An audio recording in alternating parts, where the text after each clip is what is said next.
WhatsApp Anônimos, aí ó, começando aí mais um programa, deixa eu abrir a câmera aqui. Aqui estão as meninas, pronto. Bom, enfim, vocês sabem como é que é, né? Eu sempre passo aquele serviço antes de conversar com elas. Aqui estão. Eu peço para que vocês aí compartilhem esse vídeo, se inscreva e deixem aí um like. Lembrando também o seguinte, que tem pessoas que estão assistindo o vídeo e não tá deixando like nem comentário. Então vou pedir para você aí deixar o seu like, fazer aí o seu comentário, porque isso vai ajudar a impulsionar o nosso canal, beleza? Você que já é inscrito, muito obrigado, continue aí com a gente. Você que não é inscrito, dá uma forcinha pra gente aí. Se inscreva, tá bom? Mas, de toda forma, obrigado vocês aí. Bom, vamos lá então aqui, nós temos duas convidadas, daqui a pouco eu vou estar deixando elas se apresentarem aqui para vocês. Estou ainda tentando aqui me ajeitar na câmera, até porque nós estamos fazendo um podcast aqui improvisado, ainda não temos o estúdio, mas aqui um dia, se Deus quiser, a gente vai estar com esse estúdio aí prontinho, a gente não precisa ficar passando esse monte de fio aqui. De novo aí também, desculpa aí, vocês vão estar vendo câmeras, fios, então é o que a gente pode fazer no momento. Mas é isso aí, vai dar certo, beleza?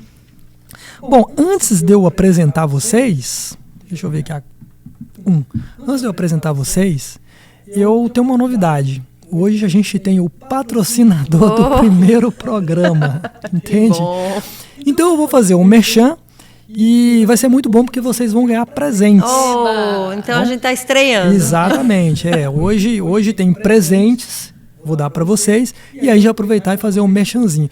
Aliás, é uma coisa que eu gosto muito, assim, eu não sei se vocês gostam de comer, vocês gostam de churrasquinho? Gostam de churrasquinho? Então vai ser espetacular. Vou pedir ali a nossa amiga Thaís, hoje a gente tem plateia, né? Aí, olha só, Thaís vai trazer aqui pra gente, eu vou mostrar pra vocês. Olha só, obrigada Thaís. Cara, maravilha. Olha só, vou mostrar aqui nessa câmera, ó. Essa aqui é de queijo, depois vocês vão ter que ver aí quem é que vai levar o quê, né? Eu tenho uma de queijo e tenho uma tradicional, que é aquela linguiça original. Bom, isso aqui quem fabrica é o Olmi. Eu vou estar deixando o número dele aqui na tela. Olha, eu já provei desse produto aqui várias vezes. Eu sempre tenho lá em casa. É muito bom. Não sei se vocês já provaram aí esse... Eu nunca provei, agora eu quero provar. Não, você vai provar porque é para vocês. É presente para vocês. Depois vocês levam. Então, assim, ele produz isso na casa dele. O cara é gente boa pra... Sabe, assim... Eu ia falar pra caramba, desculpa. Pode falar, caramba não mas tá errado. Mas ele é gente boa pra caramba. É que eu tô na frente aqui de duas pastoras, então eu vou tentar me conter aqui, entende?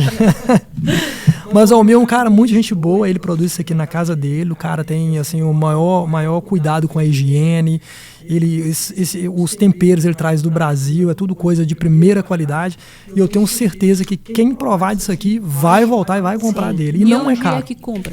Então, eu vou estar deixando um número aqui na tela, e depois eu vou estar passando para você, é só ligar para ele e encomendar. Ele vem, ele faz na casa dele, é um produto caseiro, mas você liga, daí você combina com ele, não é caro, então você combina com ele, ele tem de vários sabores, e daí você combina, vai lá e pega e experimenta os outros sabores também, que eu tenho certeza que você vai gostar. Realmente é muito bom. Eu sabor brasileiro. A gente já comeu, muito bom, recomendo, pessoal. Aí, ó, tá vendo? Chegou a época do churrasquinho, não deixa de ligar pro número que as Anias vai deixar. Pronto, aí, porque vai estar aqui. Você que tem saudade da linguicinha brasileira, tá aí, ó. Prontinho, então vai estar aqui. Almir, cara, obrigado aí por estar patrocinando o nosso programa, né? O episódio de hoje já tem patrocínio. Então é isso aí. Ô, Thaís, hoje eu tenho até a Thaís é plateia, ajudante de palco. Coloca pra gente no congelador lá de novo, daí quando a gente terminar elas vão levar. Beleza? Bom, é isso aí. Primeiramente, muito obrigado por vocês terem vindo, né? Na verdade, nós viemos, né? Nós viemos. Mas obrigado por vocês estarem participando do programa. Eu vou deixar que vocês se apresentem. E aí depois a gente vai começar a conversar. Eu sei que tem um tema. A gente sempre está abordando alguns temas. Hoje a gente tem um tema centralizado e dentro dele a gente vai estar falando aí de todos os subtemas, né? Então, assim, muito obrigado. Tenho certeza que vai ser muito bom esse podcast. E eu vou deixar que vocês se apresentem, tá bom? Então pode escolher aí quem é que quer falar primeiro. Deixa eu ver aqui. Aí, ó, 4 é vocês. Eu tô aqui meio perdido ainda, mas vai Então eu olho para você ou olho para alguma câmera? Você pode olhar aqui para essa câmera aqui, ó. Então, Isso. Meu nome é Aline Leonardi. Eu sou esposa do pastor Alexandre Leonardi, que inclusive esteve aqui no último podcast. Nós somos pastores da Igreja Family Room Church. Estamos aqui nos Estados Unidos há 12 anos, mais ou menos. Sou mãe, tenho também um business, né? A gente encabeça aí uma companhia aqui na cidade. E é isso, essa sou eu. Maravilha, isso aí, ó. Estive aí com o Alexandre no último episódio, foi muito bom, foi muito legal. Muito bom. Episódio curto, né? Porque nós homens, a gente já é mais resumido. Mas foi muito bom, muito legal ter conversado com o pastor Alexandre. A gente ainda vai fazer outros ainda. Sim. Agora eu, né? Agora... Eu sou a pastora Maria Falcão, casada com o pastor Hermes Falcão. Temos 3 filhos adultos, 2 netinhos, né? 2 noras. E nós fazemos parte de uma igreja aqui, a Faith Connection, mas o nosso ministério, assim, pelo menos para mim, né, que eu tenho mais assim um arder no coração, é nas nações. Meu filho é pastor também, ele é o líder do ministério, pastor Hermes Falcão Júnior, e nós viajamos assim para várias nações, fazendo conferências, e tem sido experiências maravilhosas que eu posso contar alguma coisa para vocês. Beleza, maravilha. Maria Falcão. Rapaz, Maria Falcão é um nome forte, né? É forte. Muito forte esse nome. Nossa, forte. Maria Falcão. Falcão, que é um nome composto ou é um sobrenome? É um sobrenome do meu marido, né? Sobrenome do seu marido? Do meu marido. Ah, legal, que bom. Achei muito forte impactante mesmo. esse nome aí. É nome de pastora, né? Maria Falcão, pastora Maria Falcão. De mulher forte. Bom, o seu ministério é... Como que eu é o Revival Explosion, o da Nações, que é Explosão de Avivamento, né, em português. E tem a igreja, que é aqui em Richmond, Faith Connect, é uma igreja americana, não é uma igreja brasileira. Não é para brasileiro? Não, é tudo em inglês. Tem o brasileiro que fala inglês e entende o que vão lá também. Ah, que bom. Bom demais da conta. Bom, o seguinte, hoje a gente tem um tema que eu sei que vocês... principalmente você, a pastora Maria Falcão, tenha uma certa propriedade para falar. É um tema que é sobre o mundo espiritual. A gente quer falar um pouco sobre isso. Então eu vou estar conversando aqui com vocês, vou estar fazendo perguntas aí dos telespectadores. E aí vocês vão dizer pra gente o que é que vocês pensam a respeito, o que é que vocês já viveram dentro desse mundo, vão estar contando aí as suas experiências, acho que vai ser muito legal. Então eu já queria abrir aqui o seguinte, vocês realmente acreditam que existe mundo espiritual? E se existe mundo espiritual, qual seria a função dele? Olha... Nós, né? Eu e a Aline, e você também, nós cremos no mundo espiritual. Né? E as pessoas muitas vezes não crêem. Até as próprias pessoas evangélicas não levam tão a sério. Mas existe este mundo espiritual. E quando você vai de uma cidade para outra, de uma nação para outra, modifica tudo. Né? E é uma coisa assim que Deus fez assim, né? É uma coisa muito boa. Tem um lado ruim do mal, e tem um lado bom do Senhor. O mundo espiritual, ele rege o mundo natural. Né? Se a gente for pensar no mundo espiritual, a gente precisa começar a pensar em nós mesmos como seres espirituais. Somos ou não seres espirituais? Porque se não somos espirituais, nós vamos acabar um dia e acabou. Não é? Se a gente não crê no mundo espiritual, a gente crê só na matéria, aqui agora, e um dia lá acaba. Então, o mundo espiritual, ele rege o mundo natural. Quando a gente vai ali na Bíblia, né, começa a ler a Bíblia, a gente vê que o Senhor, ele cria o mundo através da palavra e através do Espírito, no Espírito, não é? Então, assim como nós somos seres que temos um corpo, uma alma e um espírito, também tudo isso em volta de nós. Nós estamos aqui agora e nós cremos, né? Como ela falou, nós cremos, a gente fala nós porque a gente é amiga. Sim. E a gente anda junto nesse mundo espiritual. Eu acredito, inclusive, que a nossa conexão ela tem mais a ver com o mundo espiritual até do que o natural, porque a gente tem uma diferença de idade, Sim. a gente tem uma diferença até cultural. Eu já sou vó. Ela é uma voz linda, gente. Olha, eu preciso... Quantos netos? Eu tenho uma menina vai fazer 8 anos e um menino de 3. 3 anos. 2 netinhos. 2 netinhos, graças a Deus. Então, eu acredito que ele rege. A palavra fala que é Deus quem levanta reis, estabelece reis, né? Então, tudo que a gente vê, eu creio muito nisso, assim, firmemente no meu coração. Que as coisas naturais, elas são apenas uma sombra das espirituais. Entendi. Mas, assim, baseado no que você está falando, mundo espiritual, ele pertence a 2 deuses, né? Aliás, talvez acho que pertence a Deus, mas existem aí 2 ou um subdeus, né? Que seria o diabo, né? E daí você tem Deus, né?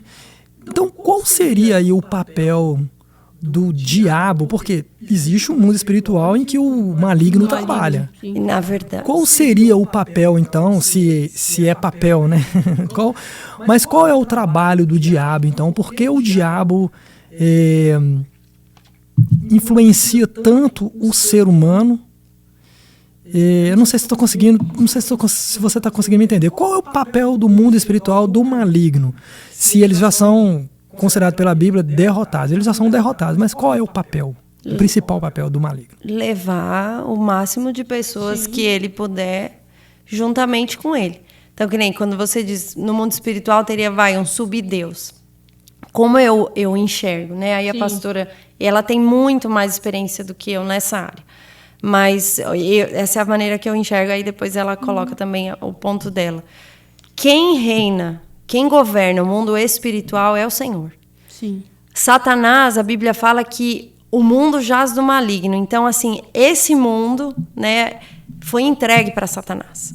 Então, ele consegue governar dentro dessa esfera espiritual nas nossas vontades, na nossa carne. Né? Mas no espírito, eu acredito que é onde é o Senhor que governa. Mas o que o diabo faz? Ele vai, através das nossas vontades, da nossa carne, nos tirando, não é, da vontade de Deus e nos levando para ele. É assim que ele trabalha. Como que o inimigo entra na vida das pessoas? Através de brechas que elas dão no mundo natural. Né? No mundo natural, às vezes relacionamentos sexuais errados, drogas. Às vezes a pessoa acha que ela, é só um relacionamento, é só uma relação sexual aqui com um e depois com outro. E a gente já, que entende o mundo espiritual, já fala, não, é um laço de alma, é uma porta de entrada que você está dando e se tornando um com aquela pessoa e dessa forma permitindo que coisas vão entrando em você. Coisas no relacionamento sexual, assim, ficam coisas da outra pessoa na pessoa. Então, são coisas assim, que nas drogas, nas amizades. Como que funciona essa questão do relacionamento sexual que você falou? Ficam coisas da pessoa na pessoa. Por exemplo, eu já vi uma pessoa que eu conheço bem de perto que ela já teve relacionamento sexual com vários homens.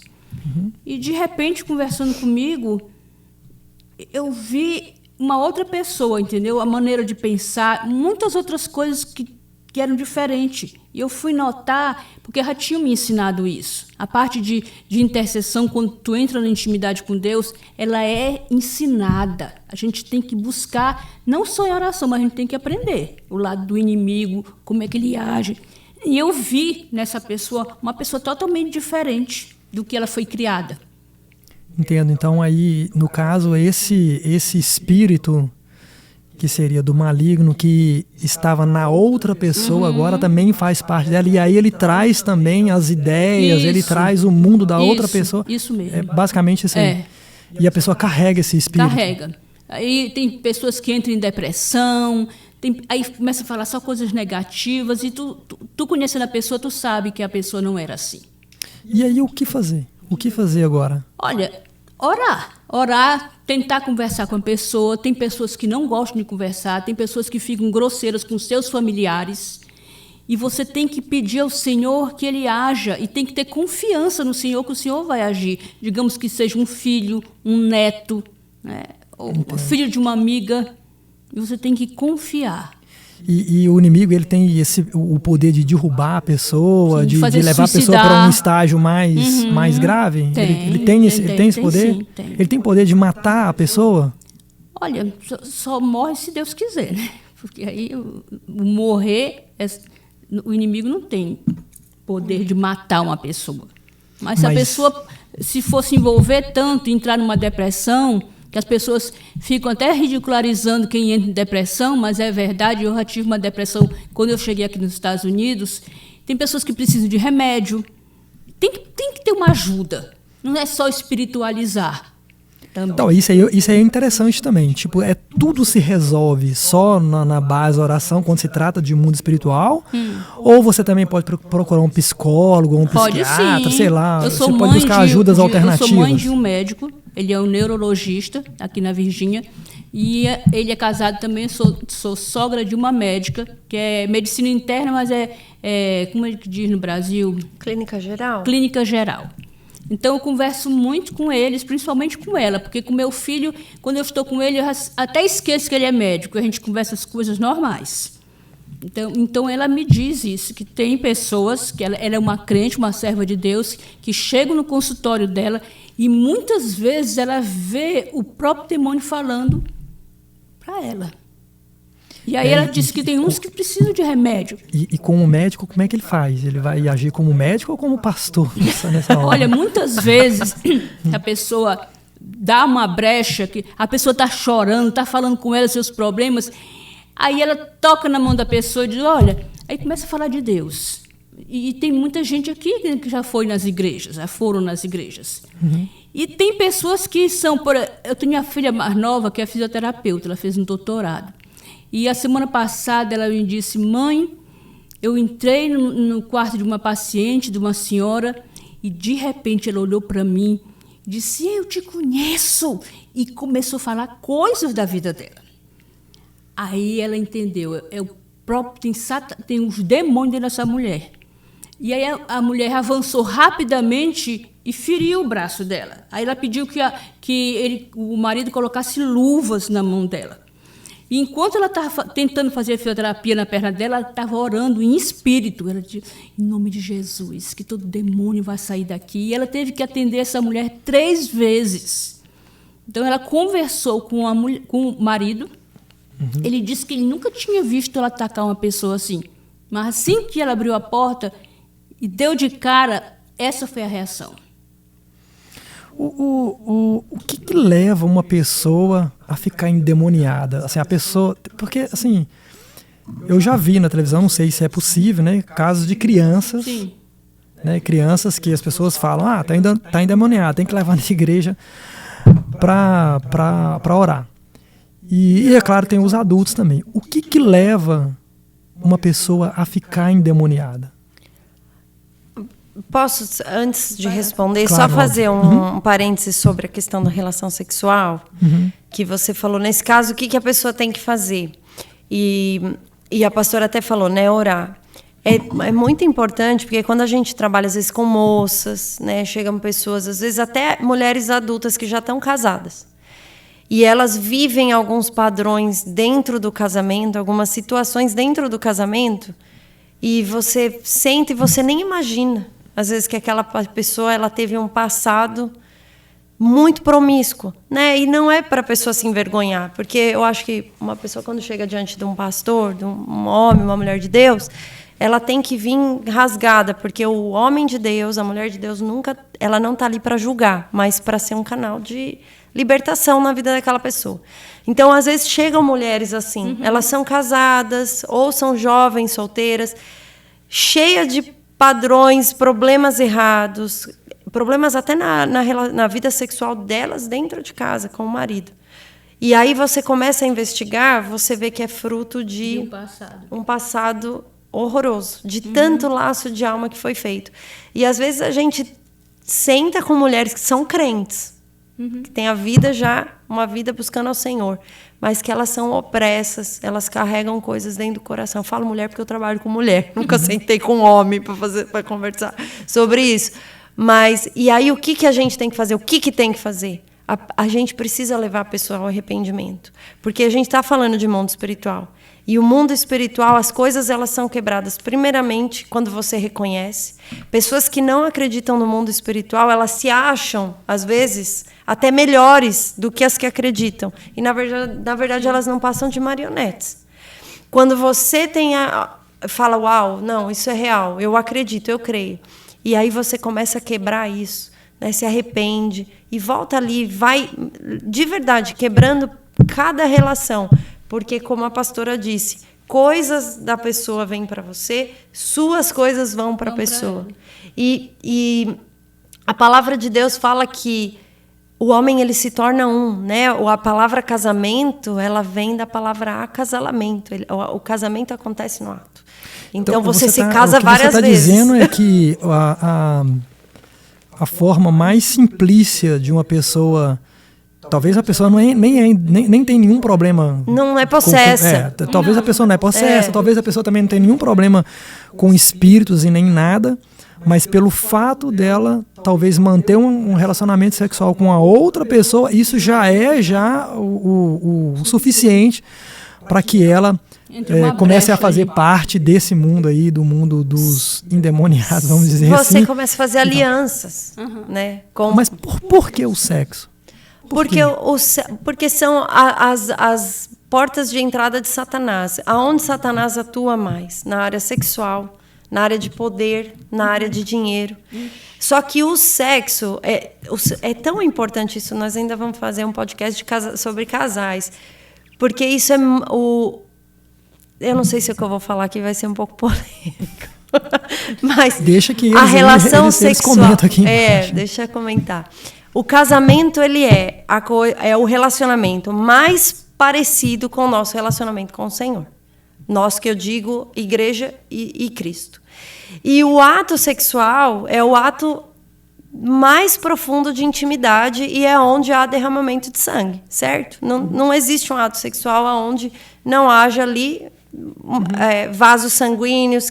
Então, é muito similar com o que Cristo fez conosco. Toda aliança no Velho Testamento, todo sacrifício, né, envolvia o derramamento de sangue. A aliança também. Quando uma aliança era estabelecida, ia lá, se matava um animal e derramava aquele sangue. E Cristo fez isso por nós. E o ápice do nosso relacionamento com o Senhor foi justamente esse momento dessa aliança. E o ápice do relacionamento de um casal é onde a aliança é confirmada e reconfirmada. Por isso que às vezes um casal chega pra gente, brigado, e a gente fala, vai para casa e namora. Renova a sua aliança. Porque é aonde o Senhor vem. Isso é muito espiritual. O sexo é muito espiritual. E aí você faz essas alianças e essa troca de sangue com várias pessoas. Hoje essa geração não acabou. O que eu estou falando, Deus me livre, é ridículo para eles, entende? É uma coisa mais absurda do mundo. Porque é assim, ninguém é de ninguém. Eu faço aliança com todo mundo e eu vou levando pedaços, né, na minha alma, tanto da alma, porque chega uma moça que se relaciona com 15, 20 homens, quando ela chega com 30, 40 anos, ela está dilacerada, despedaçada. E o pior que as mulheres me dizem assim, não, eu estou usando os homens. Eu digo, que conversa é essa? Os homens que estão te usando. Porque hoje ela se sente assim... a mulher está empoderada. Empoderadas. Então, elas usam os homens.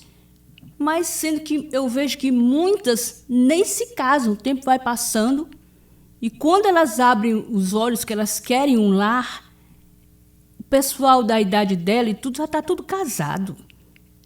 E aí? Complicado, né? E depois também que casa, né?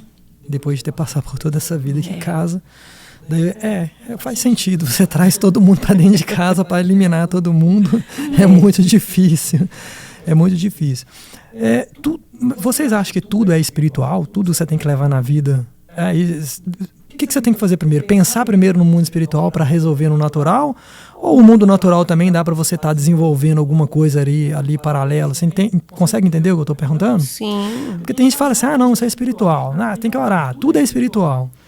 Tudo é espiritual? Para mim, tudo é espiritual. Não que você não tenha que tomar atitudes naturais, que nem a pastora falou do remédio. A pessoa tem depressão, ela tem que procurar um psiquiatra. Mas tudo é espiritual, né? Eu não acredito. Quem quer nos levar a acreditar que não é tudo que é espiritual, que algumas coisas são neutras, é o inimigo. Porque dessa forma você não afronta ele, né? Então, eu acho que tudo se começa com oração. Aqui tem uma intercessora. Então, tudo se começa com oração.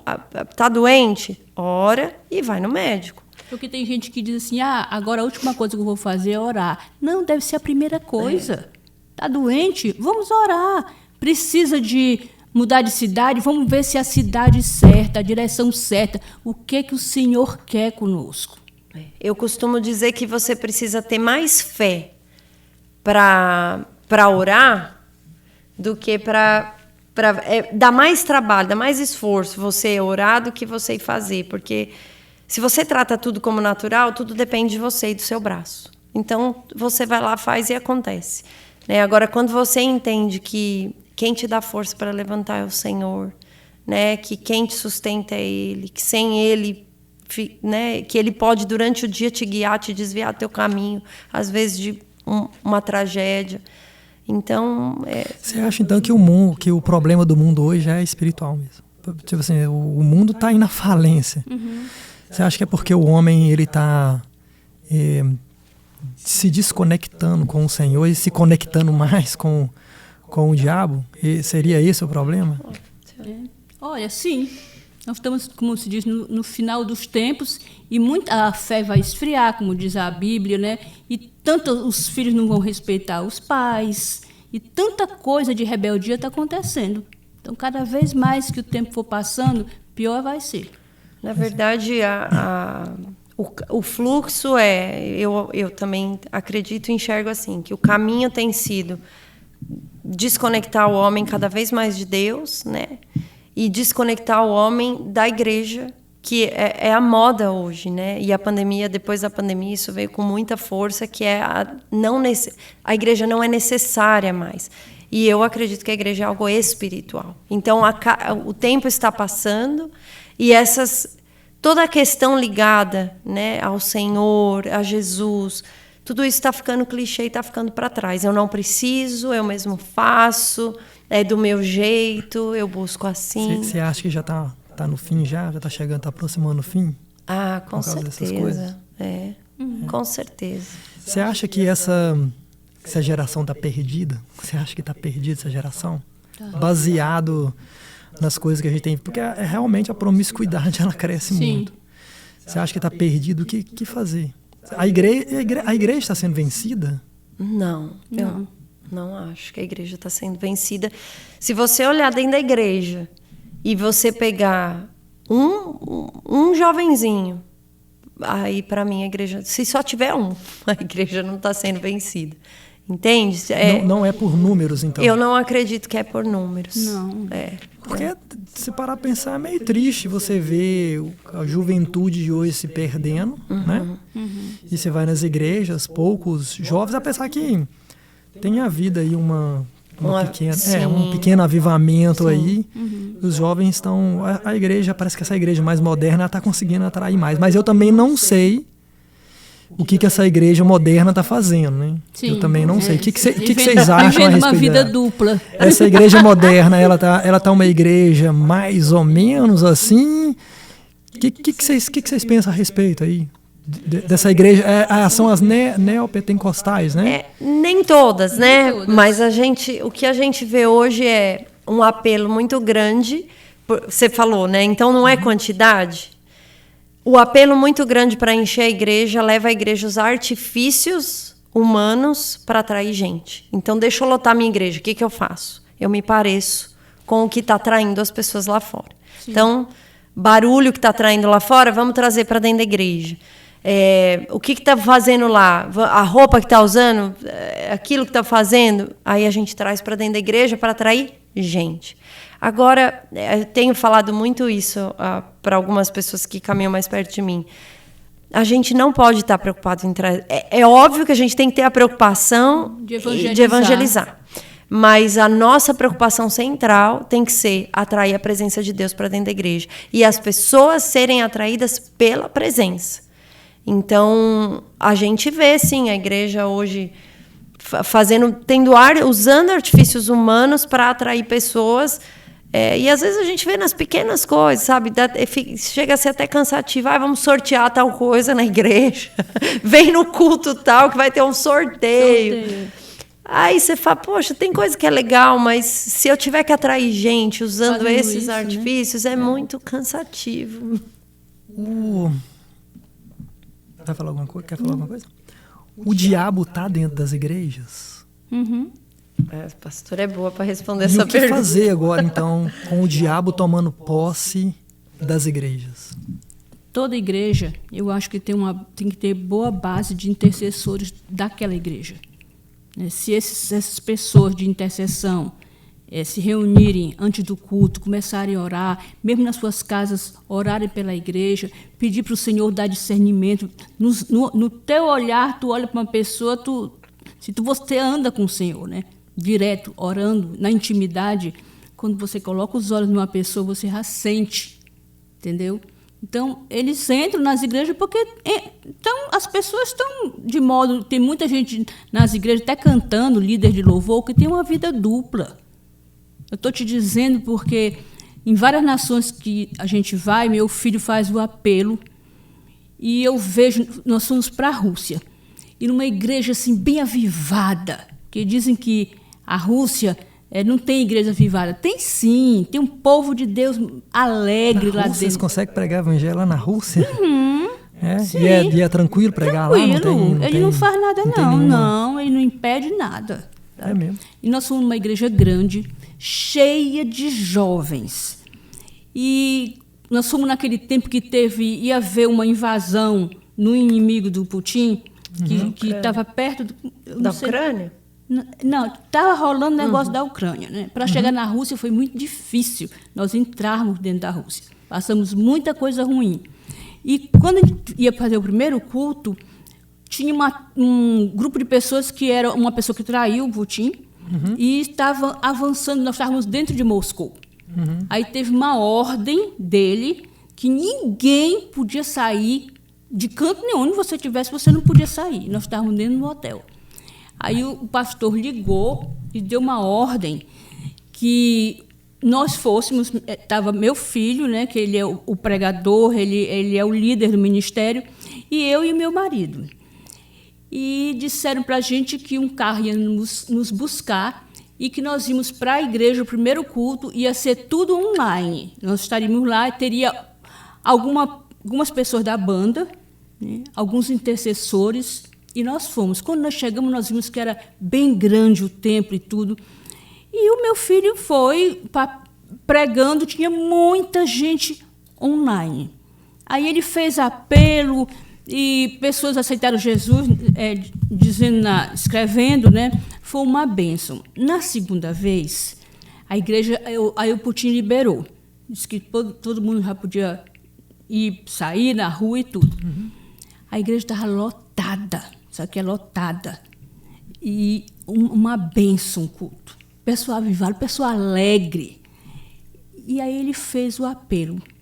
Quando ele fez o apelo, eu notei, e ele também, ele estava lá em cima do púlpito, e nós notamos que o pastor ficou meio assim, agoniado. Por quê? Porque muitos pastores começam a ver as ovelhas, que são bem próximas deles, irem aceitar Jesus, se reconciliando. E ele se levantou quando o altar estava cheio. Tem gente que sai até da banda e vieram aceitar Jesus. A gente não pergunta para a pessoa por quê, o que está acontecendo, né? Não é na nossa conta. Mas se você vai lá na frente, você sabe por quê. Sim, claro. E nós sentimos um incômodo. Então, nós temos passado em várias nações, em várias igrejas, sempre o meu filho está fazendo apelo. Sempre existe gente assim, que já está na igreja, há muito tempo, que já é crente, está aceitando Jesus. Nós estávamos, olha só nós estávamos no Brasil, dentro de uma Assembleia de Deus. E a Assembleia de Deus lotada. E Quando ele fez o apelo, o pastor disse para ele assim, não precisa você fazer nem isso, porque aqui tem mais crente. Aí o Hermes disse, mas eu faço, pode ter mais crente, mas eu vou fazer sim. E tinha do meu lado um pastor. E eu vi um barulho atrás de mim. Era esse pastor querendo descer do púlpito para ir na frente. Na certa, alguma coisa estava rolando no coração dele. E os outros pastores começaram a segurar ele para não deixar ele descer. E ele dizia assim, me deixem, sabe? Eu tenho que ir. Até que ele empurrou e ele desceu. Quando começaram a chegar pessoas, aí lá vem assim, um adolescente já indo para a fase adulta, né? E ele estava descendo, vindo ao chamado do altar. E o pastor do lado do meu filho disse, Hermes, esse aí não, vai ser uma vergonha, porque ele é líder dos adolescentes. Ele é a segunda pessoa. Sabe? Mas o rapaz veio chorando. Então, tem muito assim. Então, nesse caso aí, as igrejas, a liderança, não as igrejas, né? A liderança, às vezes, dá uma coitada, né? Dá. Entendeu? Eles meio que dão uma escondida ali no dia negócio. De domingo, tem muitos aqui nos Estados Unidos que não falam do inferno. E em outras nações também. Você não pode falar que tem um inferno. Entende. Uma coisa, eu tô vendo que você falar aí, já que ela tá falando de países, né? Você acredita que existe potestades espirituais para N tipo, assim, para um determinado tipo de cultura? Por exemplo, o Brasil tem uma potestade espiritual diferente daqui dos Estados Unidos. Eles agem, eles são organizados assim mesmo? Super organizados. Né? Aguenta, são organizados. Altamente. A parte das trevas, ela é organizada. Mas deixa eu emendar uma outra pergunta, que daí você já fala. E como que o diabo está agindo hoje? Ele está chegando assim, amedrontando, ou ele está vindo mais sutil? Qual que é a cara do diabo? Qual é a cara do diabo? Ele vem sutil, entendeu? Até que pega a pessoa. Mas cada nação tem as potestades, os principados que regem aquela nação. Aí, quando você vem assim do Brasil, você só fala, Pombagira, o Exu Caveira. Não, lá fora nem falam disso. É mesmo? São outros demônios, outras forças. Você tem alguns exemplos assim de culturas de países que você já foi e que você observou a diferença do diabo trabalhar? Aqui ele trabalha mais na pornografia, aqui é mais com criança, aqui é mais nos casal. Você tem alguma? Eu tenho uma experiência muito forte que eu passei na Estônia. A Estônia é um país, né, que só é gelo. O pessoal da Estônia é bem diferente, são pessoas bem altas e tudo. E a comida é maravilhosa. O que eles comem lá? Só para. Olha, eles fazem coisas tem um restaurante que é só do tempo da Idade Média, sabe?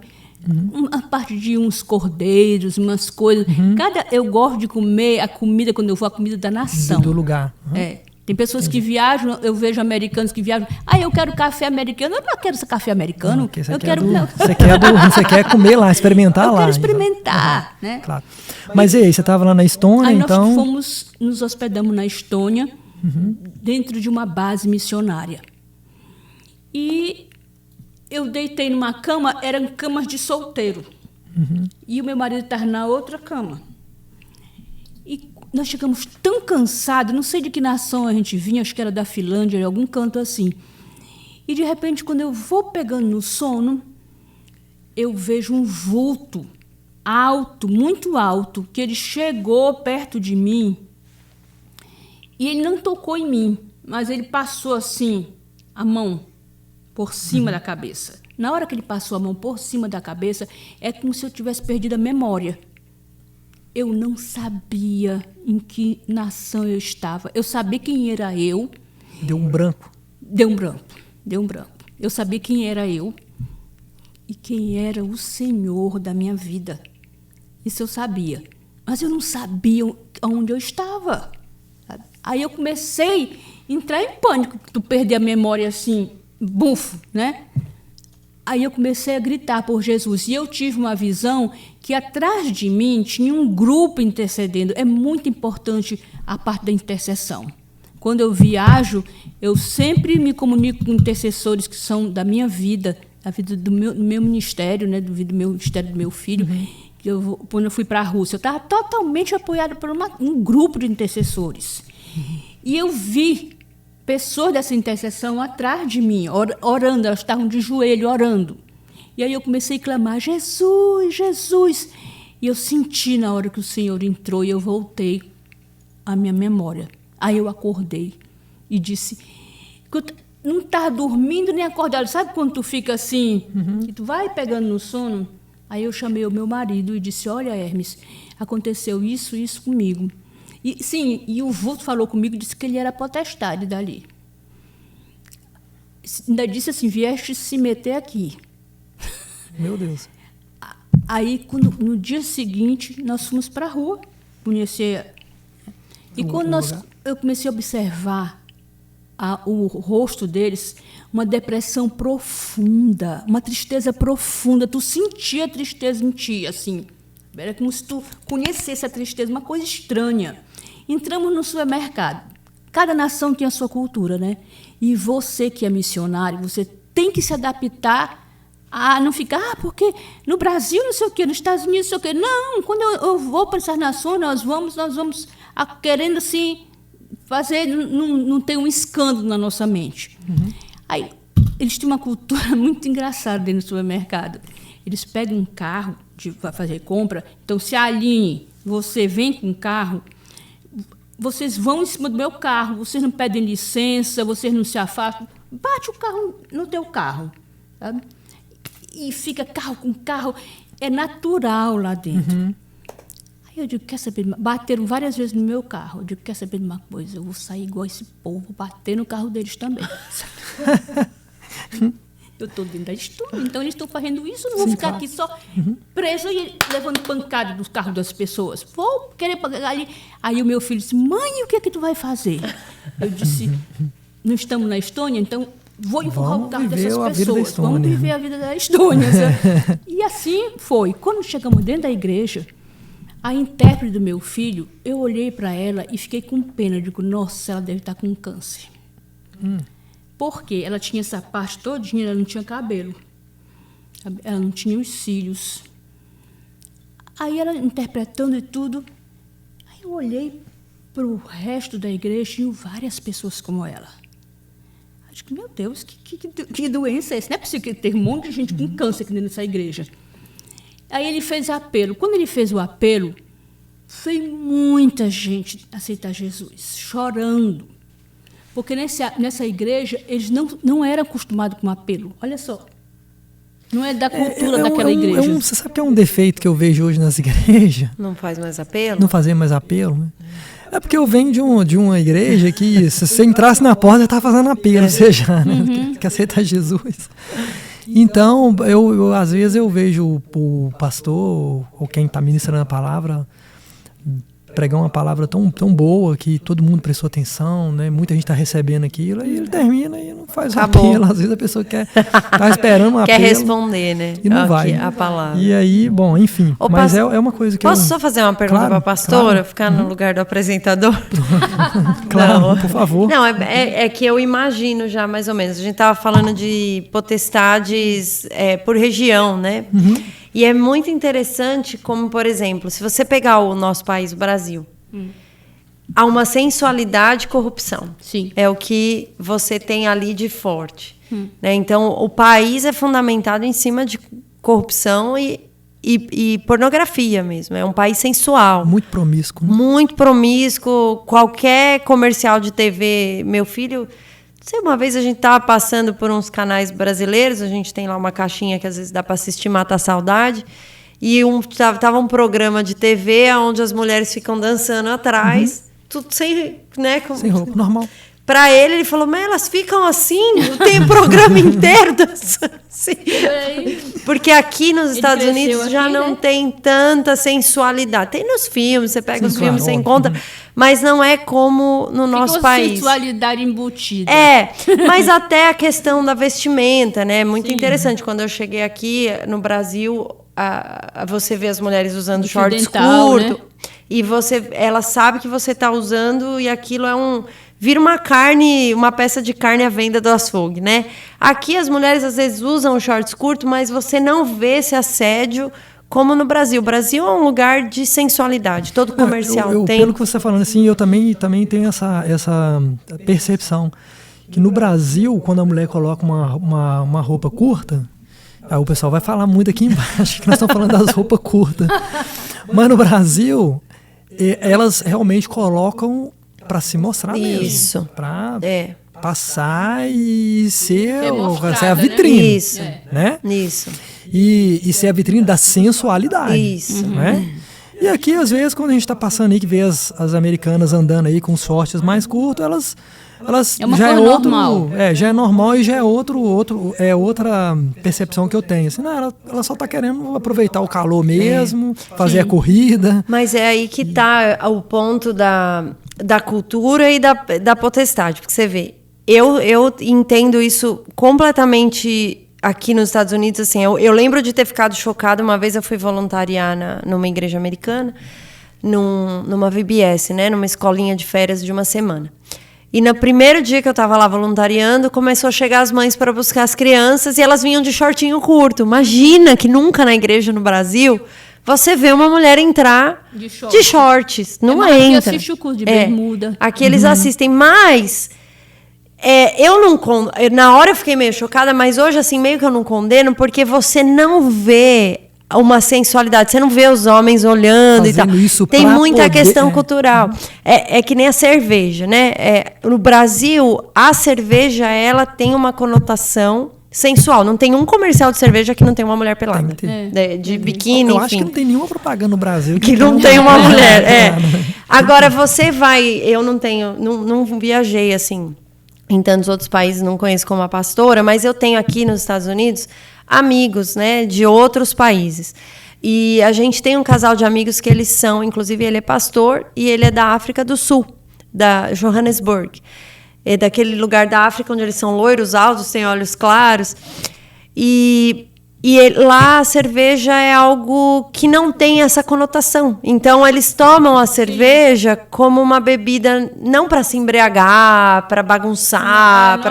É uma bebida, entende? Normal, não tem. Já no Brasil se leva para esse jeito. E aí, falando dessa questão da potestade das nações, que eu ia falar, realmente é isso? Por exemplo, nos Estados Unidos, é dinheiro. É incrível como esse país aqui... vira tudo em dinheiro. Tudo é dinheiro. Tudo é em torno do American Dream. E o sonho americano nada mais é do que catar o cara e fazer ele trabalhar a vida inteira, dia e noite, para quando ele estiver velho, só ali ele vai descansar. E aí depois ele até fica doente, nem descansa daquilo que ele teve, entendeu? Então é isso, pastor. Assim, tem essas potestades específicas para cada lugar. Dessa que eu quero terminar de dizer para vocês, desse pessoal que estava careca, que eu pensava que era câncer, não era. Era um espírito dali que... primeiro dá depressão na pessoa. Depois ela começa a arrancar o cabelo. Arranca mesmo. Se arrancar. Os cílios, as sobrancelhas, sabe? Uma coisa assim pesada. Então, quando nós começamos, depois do apelo da salvação, meu filho chama ao chamado do altar para outra coisa, de se encher do Espírito Santo, batismo com o Espírito Santo. E aí nós vimos, você toca em muitas pessoas que são crentes, elas não estão endemoniadas, mas elas estão oprimidas. E elas gritam. Tu pensa que está endemoniado, mas não é. Isso aí também é uma outra dúvida que eu tenho. Eu vejo muito crente cair quando o pastor chega e põe a mão. E aí é crente. Por que esse crente está caindo aí? Mas pode cair não. E aí, o que é isso? É demônio? É o Espírito Santo? Como que você sabe o que é? Quando tu quer o demônio, tu reconhece a força. A última vez que eu viajei foi agora. Nós fomos para a Finlândia, só para a Finlândia, mas ir para a Noruega. E nós fomos em várias cidades da Finlândia, 5 cidades, um culto em cada cidade. E eu fiquei, até acho que eu falei para você, falei aqui naquela conferência, e dessa vez me chamou a atenção uma coisa, que muitas pessoas que estavam na igreja há tempo, elas caíram com demônio, não eram endemoniadas. Endemoniadas mesmo, sabe? E uma lá na Noruega, em Oslo, que é a capital da Noruega, me impressionou porque, olha só, ela é uma pessoa super ativa na igreja dela. Ela trabalha num negócio de televisão e ela é artista de filmes evangélicos. E ela estava no louvor e tudo, quando aquele louvor tão abençoado, e o meu filho saiu colocando a mão na cabeça das pessoas, e eu com meu filho, de repente ele toca nela. Quando ele toca nela, ela começa a tremer. Eu pensei que ela estava assim, extasiada na presença de Deus. Que nada! Estava cheia de demônios horrorosos. Mas ela voou lá para trás da igreja, ela dava gritos horrorosos, uma força descomunal. Sabe? Depois que nós expulsamos, eu senti a vergonha dela. Sabe? Porque ali dentro, ali foi feito num hotel, não era a igreja dela. Mas um monte de gente conhecia ela. E principalmente que o chefe da televisão estava lá. Tu já pensaste? A tua vergonha. Fiz. Pois é complicado. Às vezes a gente está dentro da igreja do lado das pessoas que a gente às vezes até se espelha, né? Até tem ali como espelho. E de repente a pessoa também está precisando até da gente mesmo. Mas você vê que a pastora estava falando, eu estava pensando que isso volta na sua primeira pergunta. Se existe um mundo espiritual. Muitas pessoas vão para a igreja e se relacionam com a igreja e de forma natural, sem considerar o mundo espiritual. Por isso que eu acredito que essas coisas acontecem. As pessoas, elas às vezes vão atraídas para a igreja só por uma regra nova, um jeito novo de viver. Alguém te convida, né? Isso. Não, e aí você fica vivendo nesse automático, sabe? Acorda, vou lá na igreja, ouço. Tudo fica na esfera, no âmbito natural.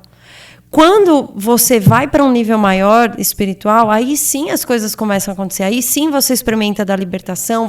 Tem pessoas que elas são crentes e estão na igreja, às vezes caem endemoniadas, não é porque elas estão dando uma brecha sexual, como a gente... Tem gente que é tão ferido, às vezes, é tão machucado, alimenta tanto rancor, que aquilo fica dentro dela e o inimigo começa a entrar na vida dela e ele se alimenta dessas feridas. Que o ódio é uma coisa. O ódio, o rancor. Só que a pessoa ela vai vivendo só no natural. Existe muito crente que não acredita no mundo espiritual. Isso é triste. Às vezes você está conversando com a pessoa não acredita. E aí eu penso, mas o que a pessoa está fazendo na igreja? Sendo que a igreja não é natural. A igreja é espiritual. Então, essas pessoas que vêm, às vezes passam anos... Né? Não estou falando que isso acontece em toda igreja tradicional, mas se você pegasse principalmente essas igrejas tradicionais, onde não se ensina, não se fala dos dons, não se ensina sobre essa comunhão, é só letra. Pá, pá, pá.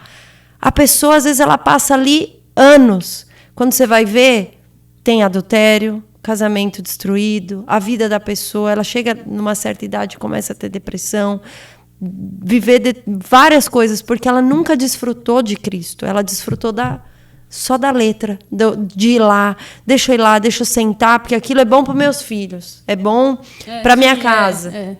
Né? Eu deixo a minha bolha aqui redondinha, bonitinha, porque se eu for para a igreja, meu marido vai ficar bonitinho ali, redondinho, engomadinho, meus filhos também.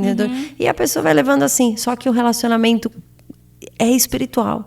É com Cristo, é dia a dia, é você, sabe, se misturar, é ser um com Ele. E aí isso vai fazer você experimentar dessas verdades espirituais. Né? Por isso que eu falo, a oração é espiritual. Para mim, um crente que levanta da cama e a primeira coisa que ele faz não é orar, eu acho que tem alguma coisa errada. Eu sou dessa linha. Acordou, vai orar. Você é crente, acordou, vai orar. Primeiro, agradece que você já acordou. Segundo, pede para ele com você o resto do dia e se relaciona com quem é mais importante, que é ele. E às vezes você está com pressa. Eu conheço um monte de gente, principalmente aqui nos Estados Unidos, né? As pessoas trabalham muito, estão com um tempo assim, acordam, então elas têm um tempo delas com Deus dirigindo um carro. Né? Você pode falar com Deus onde você estiver. É só se ligar com ele e falar, orar. Entendi. Por que a oração tem toda essa força, tem tanta força ao ponto de expulsar um demônio, de curar uma pessoa? Não estou dizendo a oração em si, eu sei que a oração é uma chave, é uma porta, mas o porquê tem que ser a oração? Porque eu acho que é a única ferramenta que a gente tem. Porque é através da oração que você faz em nome de Jesus. Então, quando você ora, você sempre ora no nome de Jesus. E a oração, a palavra oração, ela vem da palavra orar, né? Do verbo orar, que é da nossa oratória. O que é orar? É falar, né? Você vê que o mundo foi formado através de palavras, e a oração é palavras. Por isso que eu também, a pastora, depois ela vai fazer aqui, vai falar do livro dela, é uma mulher de oração. E ela, acho que vai concordar comigo, pensamento não é oração. Às vezes as pessoas falam, estou orando em pensamento. Eu acho que você tem que orar em pensamento só se você está num lugar que você não pode orar. Tá, mas por que pensamento não é uma oração? Porque você não fala, a palavra ela tem poder. Dá uma voz de comando quando você abre a tua boca e fala. Foi assim que Deus criou todas as coisas e foi assim que Jesus nos ensinou. Então ele fala, quando você entrar no teu quarto, dobra o teu joelho, né? E aí ele ensina a gente a orar. Ele não fala, e aí vocês pensem dessa forma. Pai nosso que está... Não, ele fala, então você ore desta maneira. Fale o que eu estou dizendo aqui para você falar. Então, eu acredito, né? Eu sei que a pastora pensa dessa forma. O mundo espiritual ele é todinho comandado por palavra e não por pensamento, força de pensamento. Quem acredita em força de pensamento é o pensamento positivo. Não. Na verdade, a gente tem que ser positiva. Sim, né? a gente não gosto de estar no lado de ninguém negativo, não. A gente tem que buscar a mente de Cristo. Mas muito do que a gente pensa tem a ver com o que a gente fala, porque isso volta, né? Então, a oração ela tem um poder absurdo. Eu acredito que a oração ela muda destino. Recentemente a gente teve um estudo das mulheres e a gente estava falando sobre aquela conversa de Nicodemos, né? E eu estava falando isso para as mulheres. Uma conversa muda um destino. Às vezes uma coisa que você está falando para alguém aqui está mudando o destino de alguém que está ouvindo lá. Então, de fato, assim, o que a gente fala transforma todas as coisas. A gente pode também estar muda, porque às vezes você está num canto, você não pode abrir a boca para orar. Mas você está ligado com Deus e orando, não é em pensamento, orando, Senhor, tá falando, olha essa pessoa, olha o meu estado aqui, mas calado. Entendi. E você acha que sem oração, impossível vencer o mundo espiritual? Sem oração, é impossível vencer o mundo espiritual. Não tem como. Aonde é que a igreja está errando, então? Basicamente, porque a gente vê uma decadência. Sim, aonde a igreja está errando? Será que é falta de oração? Eu acho que ou é falta de falar a verdade? A igreja é os dois. É porque se você não ora, a Bíblia fala assim que o homem espiritual discerne todas as coisas. Então, isso quer dizer que o homem espiritual, o homem que anda em espírito, ele consegue entender o ambiente e ele discerne para ver como ele vai se mover. A pessoa que não ora, ela não pode ser considerada espiritual. Porque orar é um ato espiritual. Você vai falar com quem você não está vendo. É louco. É um ato maluco. Então, só consegue ser espiritual quem ora. A igreja tem deixado de orar. E tem deixado de discernir. Recentemente eu li que uma igreja aqui nos Estados Unidos muito famosa. A gente ouve as músicas, a gente canta as músicas deles. Na Páscoa tirou a palavra ressurreição, porque é uma palavra muito forte. Então não vamos mais falar de ressurreição. Não atrai ninguém. Então, para mim, a igreja ela perdeu um pouco... Tá nisso, né? Vamos ganhar mais gente, vamos competir. Quem que vem mais para cá? Fazemos prédios bonitos, atraímos pessoas e afastamos a presença. Esse é o grande problema, eu vejo hoje da igreja. Eu sinto que a igreja está dando aliás, eu fiz a pergunta, né? Falei que a igreja está enfraquecendo. Vocês têm esse pressentimento? Vocês acham que a igreja... Eu estou falando da igreja como instituição. É claro que quem está ligado com o Senhor, eu creio também, se realmente estiver ligado que, Senhor, é impossível dessa pessoa ficar fraca. Né? Aí essa ligação aí, ela seria possível só mesmo espiritualmente falando. Mas a igreja aí na questão, né, aqui do chão de fábrica, né, vamos dizer assim, vocês sentem que ela está enfraquecendo? Sim, é o que ela estava falando, né? Que as pessoas não são ensinadas. As pessoas, quando você faz uma reunião de oração, é um gato pingado, né, Aline? E você acha que os pastores hoje estão um pouco meio com medo também de perder? De falar perder dos dinheiro, problemas? é isso. É o perder dinheiro. Eu acho que é perder dinheiro, perder ovelha. Eu acho que fica bem. Hoje tem muito politicamente correto. É uma potestade, né? Também o tal do dinheiro nas igrejas, né? É um negócio forte. Né? Aliás, aqui na América, eu acho que é um dos demônios mais fortes aqui, é o tal do dinheiro, né? Aliás, eu cheguei aqui na América, eu vi muito isso. Já há quase 20 anos, e eu percebi uma coisa aqui que é muito forte. Eu tenho essa percepção, talvez vocês podem falar a respeito, que é a independência. A independência aqui na América, ela tem levado assim, muitos lares a serem destruídos. Nossa. Ela tem levado as pessoas à depressão da solidão. É uma coisa. Então, eu sempre falo, cara, eu acho que um dos demônios mais fortes da América é o da independência. Quando você chega aqui, a primeira coisa que ele quer te dar, assim, que ele quer trabalhar na sua vida, é fazer você ficar independente. Mas você concorda que a independência ela vem através do dinheiro, né? Claro, óbvio. Ele vai usar o dinheiro. Mas não, é porque lá no Brasil tem dinheiro. Lá no Brasil tem dinheiro, nos outros países tem dinheiro. Mas não com a facilidade. Você não vê as pessoas independentes. As pessoas são muito dependentes no Brasil, né? Sim. A mulher do marido, o povo do governo, do vizinho, um quilo de açúcar, uma colherinha de pó. A gente é dependente, e aí eu acho que essa coisa, ela acaba nos fazendo ter um pouco mais de comunhão com as pessoas. A gente acaba, conhecendo mais as pessoas. E aqui, essa independência, ela traz o isolamento. O egoísmo também. Não é? Então, assim, é uma potestade isso? Vocês acham que é uma potestade? Não, potestade não, mas é assim, que o inimigo já agiu ali naquela pessoa por dinheiro. É muito diferente um crente, ou o brasileiro lá no Brasil, que mora no Brasil, o brasileiro que está aqui, crente ou não crente, não é, Aline? Eu prefiro que está no Brasil. Eu tenho amigas boas. Você prefere que está no Brasil? Quando eu vou para o Brasil, eu sinto isso. Então tem essa diferença então, de crente? O crente no Brasil é mais... Tem. Porque aqui, por exemplo, numa igreja brasileira, a minha igreja não é brasileira, mas numa igreja brasileira, que ela deve saber disso, que a igreja dela é brasileira, está no meio do culto, aí vem um text message, né, uma mensagem de texto, te chamando para fazer uma faxina, um clean, que chama aqui, né? Ou construção, qualquer trabalho. A pessoa se levanta e vai embora. Olha, é verdade. Mas eu vou defender minhas ovelhas. Mas eu sei que a senhora está falando, minhas ovelhas são tudo de Jesus, gente. Ó, a Thaís aqui, ó. Mas eu concordo que é diferente. Eu sei. Mas essa questão da independência é muito forte aqui. E aí, vamos voltar para o tema. A independência, o que é? Eu acreditando no meu braço. Então, quando você chega aqui, o Deus desse país dá para você tudo que você quer. Como você disse, no Brasil também tem dinheiro. Só que mesmo você ganhando muito dinheiro no Brasil, você não consegue viver lá o que você vive aqui.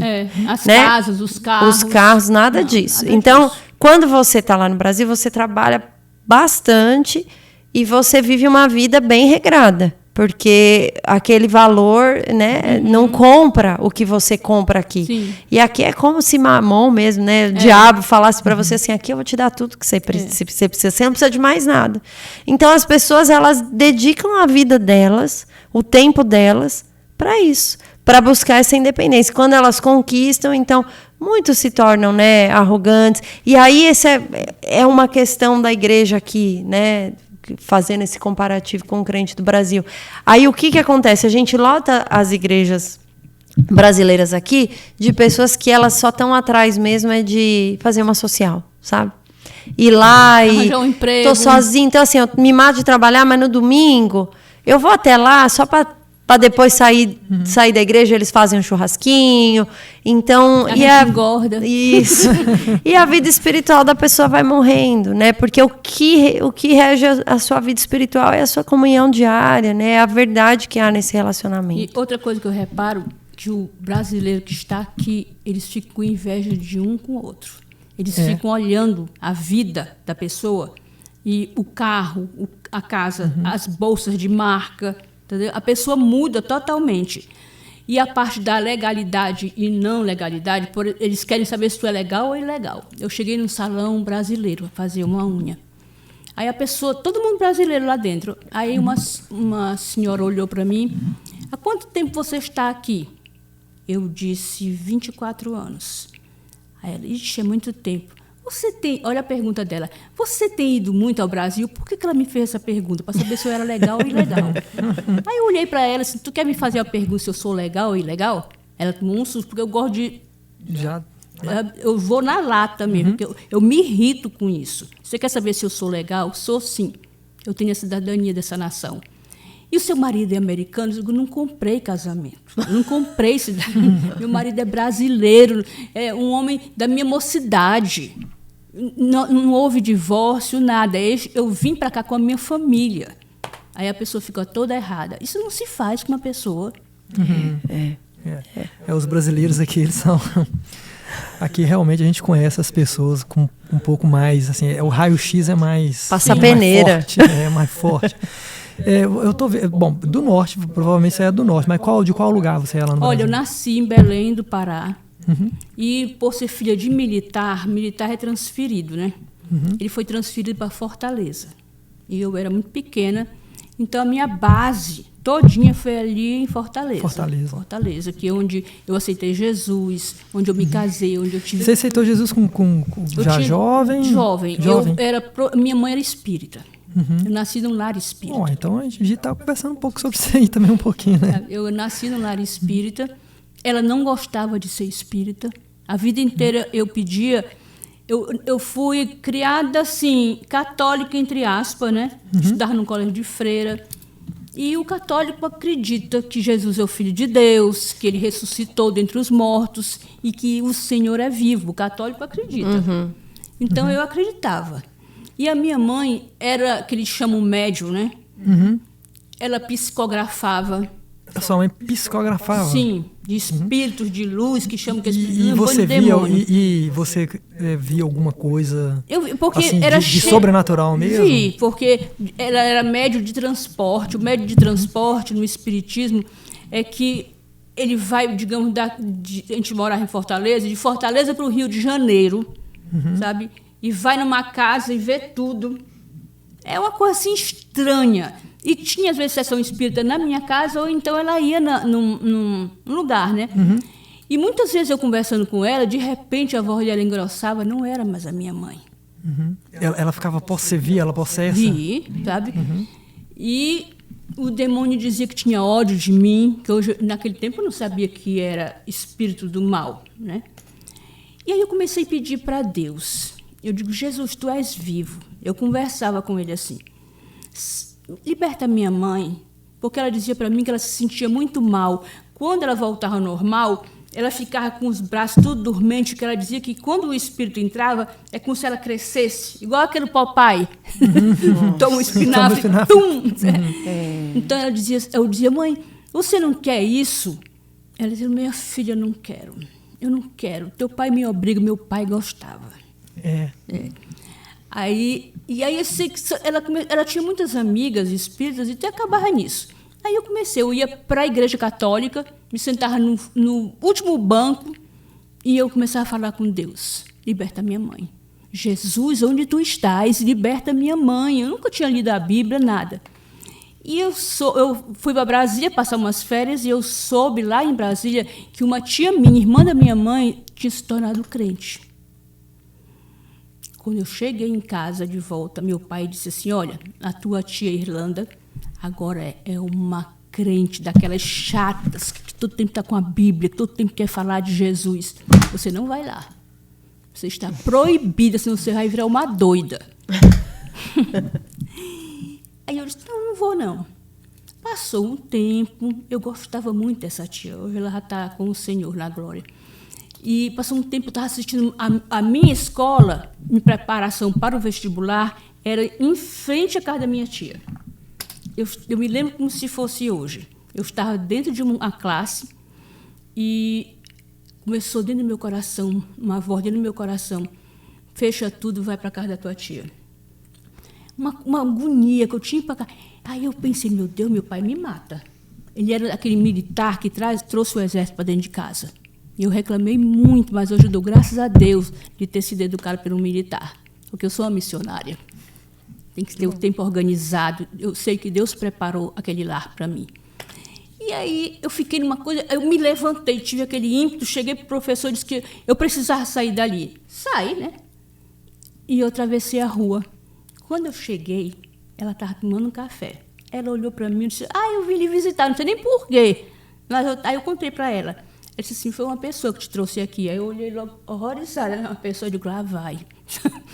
Aí ela disse assim, eu quero te apresentar uma pessoa, porque eu estava falando com essa pessoa, tenho respeito. Eu queria tanto que tu viesse na minha casa, eu queria tanto te apresentar essa pessoa. Eu digo, é mesmo? Essa pessoa, venha cá no meu quarto. Aí eu disse, cadê o tio? Ele saiu. Eu digo, tem uma pessoa no teu quarto? Ela disse, vem cá. Quando eu cheguei lá, não tinha ninguém. Tinha um som, uma Bíblia e 2 cadeiras. Ela sentou numa e eu noutra. E ela começou a falar de Jesus para mim. Na hora que ela começou a falar de Jesus, eu comecei a entender da salvação, do céu, do inferno, sabe? E eu abri meu coração. Antes dela fazer o apelo, eu perguntei, tia, eu posso ter Jesus no coração? Naquela hora, ela orou por mim. E eu quero dizer... Quantos anos você tinha? Eu tinha 18 anos. 18 anos. Aí, sabe o que acontece? As pessoas perdem o primeiro amor. Eu vou fazer 49 anos de crente, nunca me desviei. Eu sei o dia que eu estava ali, era uma sexta-feira de manhã. Eu sei a roupa que eu estava usando. Não sei se tu sabe aqueles macacões jeans que estão usando. Gostava, até hoje eu gosto de jeans. E eu estava usando aquela roupa. Era uma aula de física.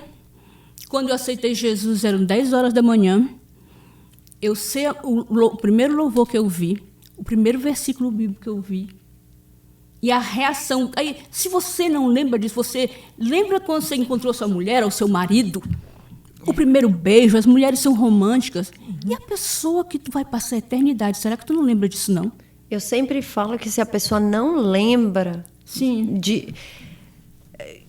Quando foi que você aceitou Jesus? Não lembro. Não lembro. Eu acho que não... Sabe? Porque é uma experiência, tem que ser, é um marco Você na sua, é encontrou uma com Jesus. divide o livro, né? Divide a água. Quando terminou tudo, que ela orou por mim, aí ela disse, hoje tem um culto, porque tinha um culto dia de sexta-feira à noite, na casa dela, porque de uma igreja presbiteriana, umas pessoas foram batizadas com o Espírito Santo e foram expulsas dessa igreja. Então, eu ia falar isso, os presbiterianos foram batizados. Aí, essas pessoas faziam culto na casa da minha tia, muito jovens. E aí, quando ela falou, eu disse logo, eu me convidei, eu posso vir? Então, eu saí correndo.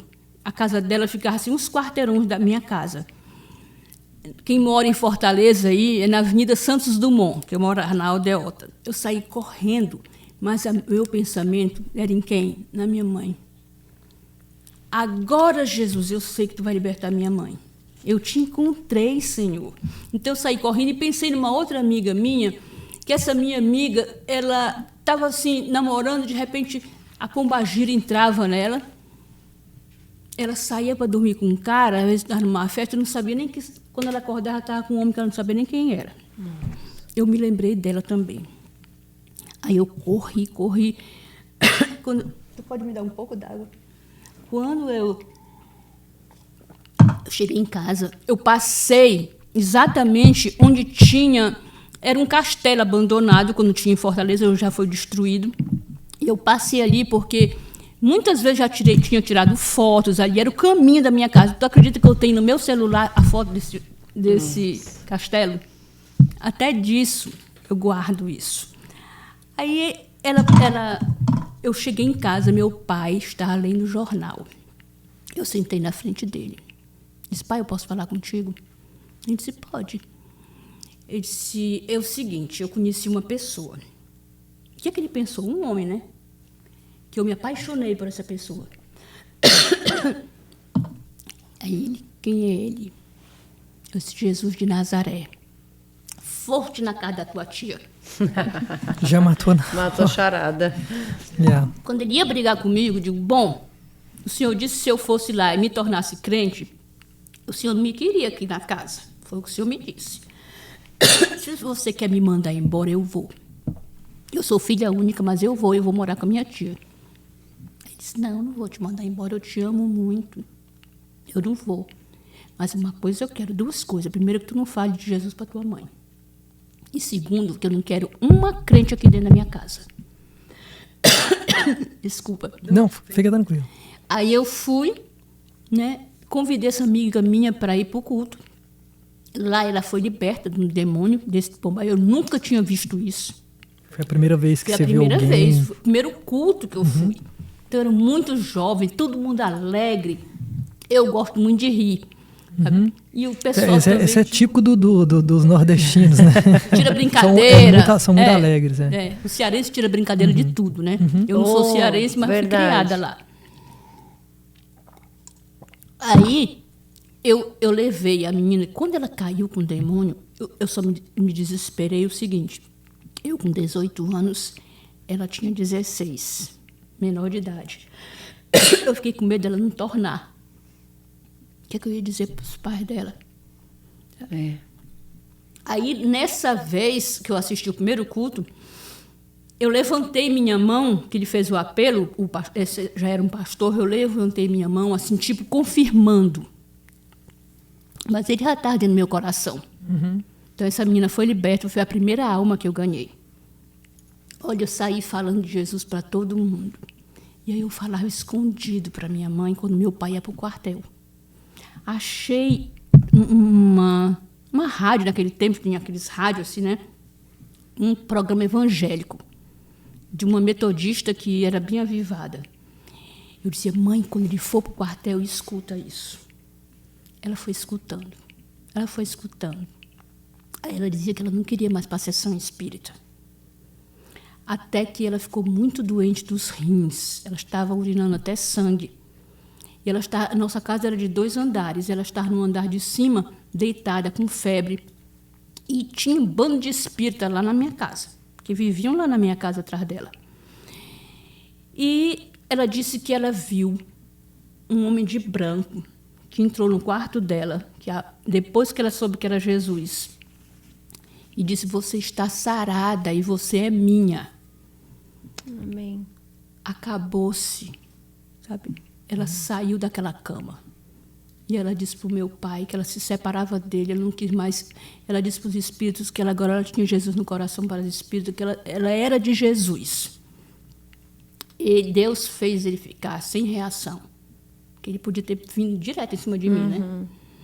E foi assim. Aí eu levei todo mundo para Jesus. Depois de um tempo, ele aceitou Jesus. Seu pai também aceitou Jesus depois de um tempo? Depois de um tempo, sabe? Então, levei toda a minha casa para Jesus, os meus amigos. E as que não aceitaram Jesus, eu não continuei andando. Olha aí, eu era uma nova convertida. Mas me pegaram nessa igreja e me discipularam. Grudaram em mim, me ensinando a orar. Dizendo que eu tinha que me afastar das companhias velhas, porque era 1975, tu sabe que naquele tempo entrou as drogas, né, os hippies. E eu... Em 1975 eu estava nascendo. Eu nem nasci, eu estava nos sonhos, nos planos de Deus. Que bom! Aí o que aconteceu? Eu era amiga de pessoas que fumavam maconha, né? Que tinham entrado ali. Ali era a época dos hippies, né? Isso. Tinha muita... Então eu tinha muito amigo, amigas e amigos que usavam drogas, principalmente no cursinho, entendeu? Sim. Mas eu nunca usei, mas eu andava com eles. E aí logo... Uma vez meu cabelo estava pura maconha, eu digo, mas meu Deus, eu tinha cabelo grande. Aí eu já era crente, porque eu estava conversando com um deles. Aí quando eu fiz assim no meu cabelo, eu senti o meu cabelo podre de maconha. Eu digo, eu não posso, eu sou uma serva de Deus, agora eu vou andar com os cabelos podres de maconha. Agora aqui nos Estados Unidos é só dar uma voltinha ali, né? Agora... que você já fica. Aí eu deixei de andar. Tá difícil aqui na América agora. Eu deixei de andar com esses amigos. Fui me afastando, porque o que não queria Jesus, eu não podia andar com pessoas assim. E hoje em dia as pessoas ficam com medo de se afastar dos amigos, né? Que sempre tem que estar com aqueles amigos que te levam para uma outra vida. Não tem como ir para Jesus sem renunciar a alguma muito bonita coisa. A sua história. Sair de um contexto de um lar, né, que é totalmente do maligno. Sim.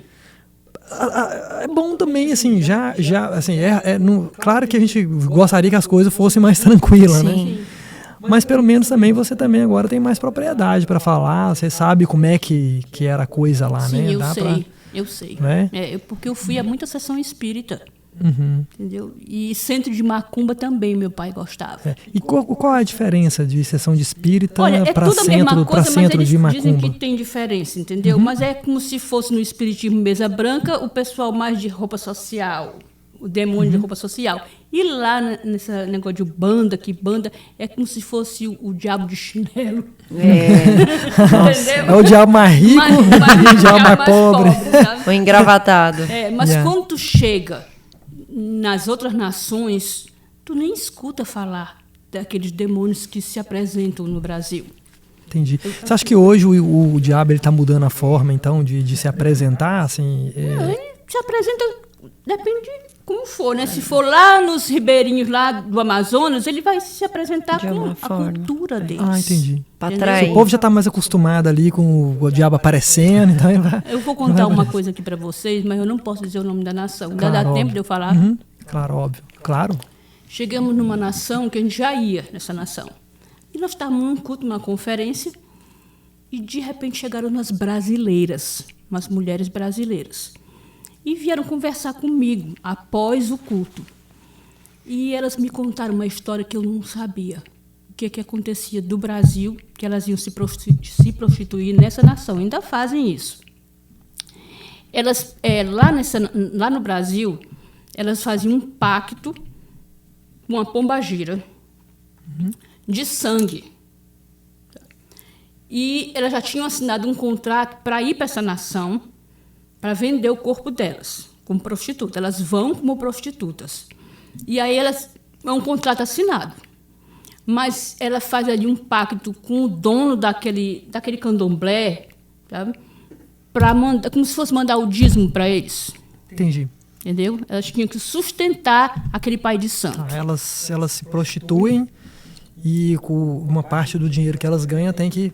Para lá. Mas a troco de quê? O que o candomblé, então, faria? Porque lá elas iam se tornar com vida melhor.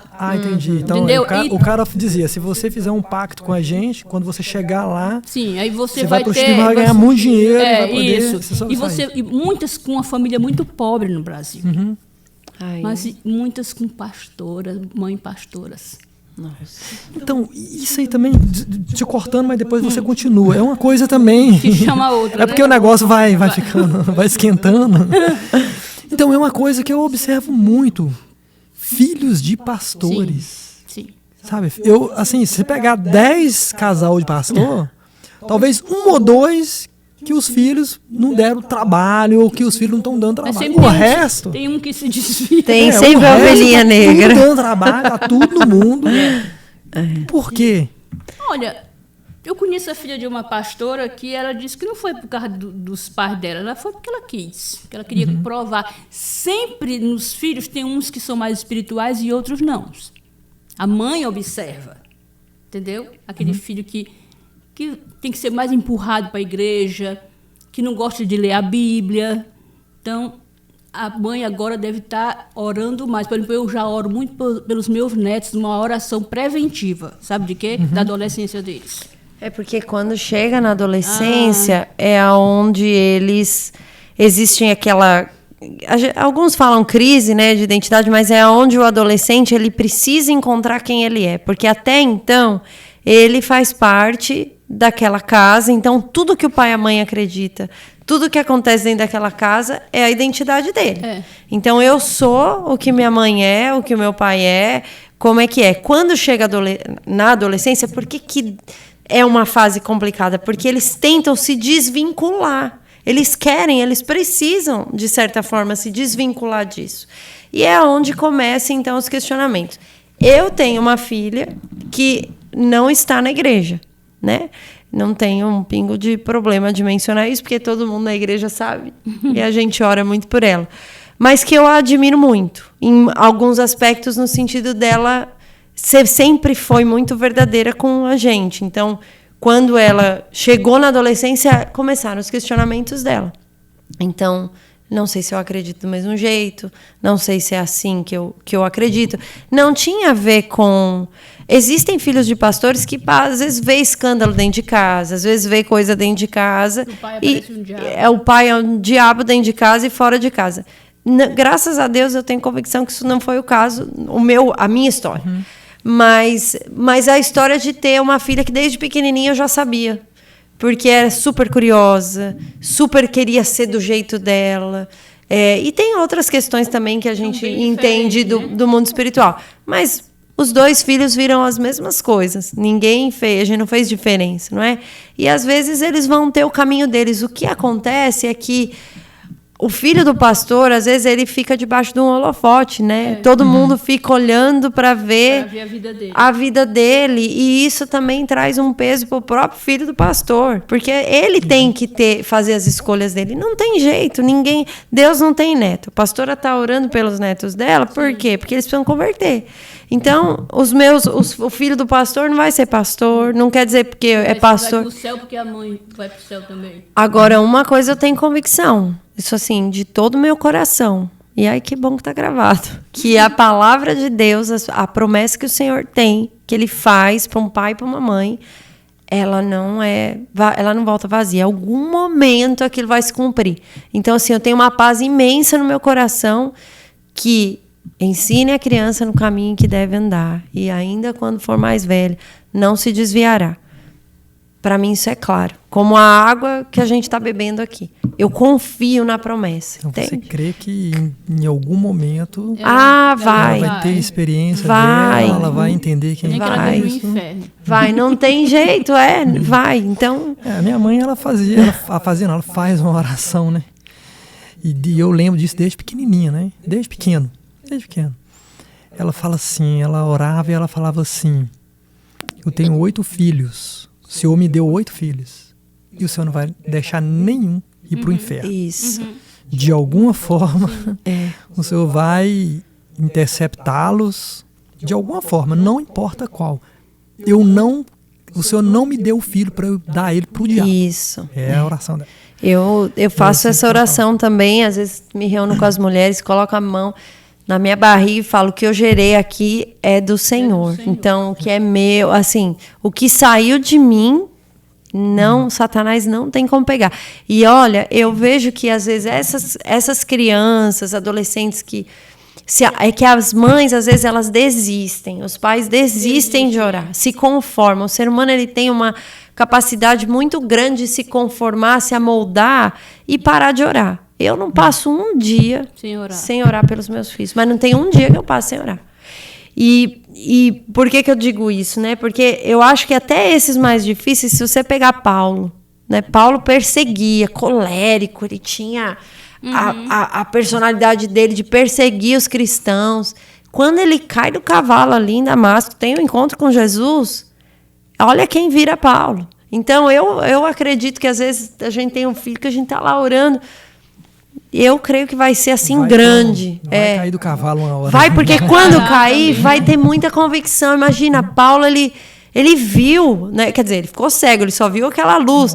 Mas ele teve uma experiência. Então, quando você tem aquela experiência, você tem uma convicção tão grande no seu coração. Então, eu tenho assim, essa fé muito grande que entra também naquilo que você estava falando, no poder da oração. Eu acho que uma mãe que ora, que nem a tua mãe lá.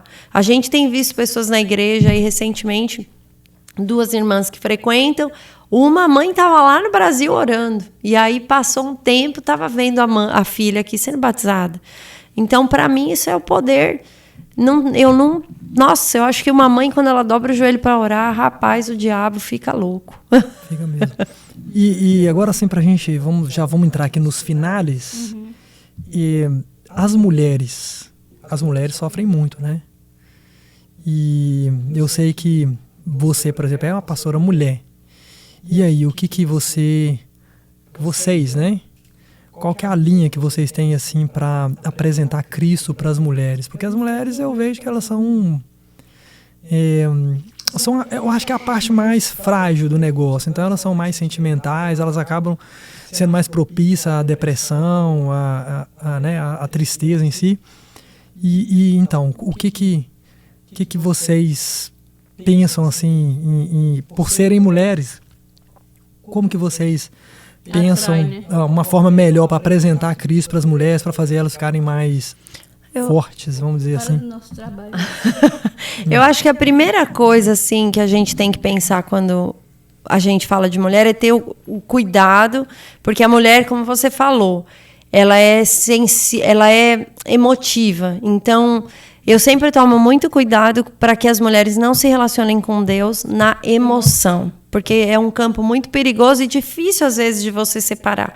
Então, é muito fácil eu ir na emoção, né? Ficar emocionada, sentir aquela coisa. A mulher, às vezes, é fragilizada, ou, às vezes, muitas das vezes, as mulheres chegam muito feridas, né? Marcadas, às vezes, por questões emocionais, porque é isso, mulher, infelizmente, dá muito problema, né? Eu trabalho com mulher na igreja, trabalho com mulher no trabalho. Eu falo, meu Deus do céu, qualquer coisa é motivo de falar, qualquer coisa se melindra, né? Se chateia.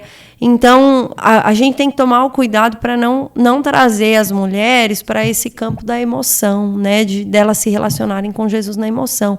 Mas, pelo contrário, quebrar com essa questão da fragilidade. Eu acho que a mulher ela é frágil na sua estrutura corporal, mas na sua espiritualidade, elas são mais fortes, às vezes, elas se posicionam muito melhor do que os homens.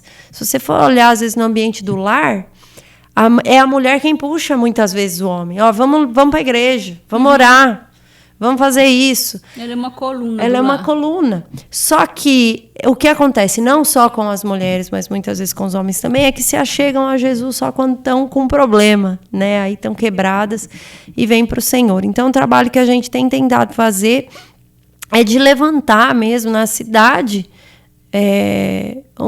diria um exército de mulher forte em Deus, né? Mulheres espirituais, mulheres que creem, que se relacionam com Jesus, que fazem a diferença, mulheres que não machucam outras mulheres, né? O Senhor tem colocado uma palavra no meu coração muito forte em relação à igreja, né? Essa questão da ferida. Hoje essa é a bola da vez, sou ferido com a igreja.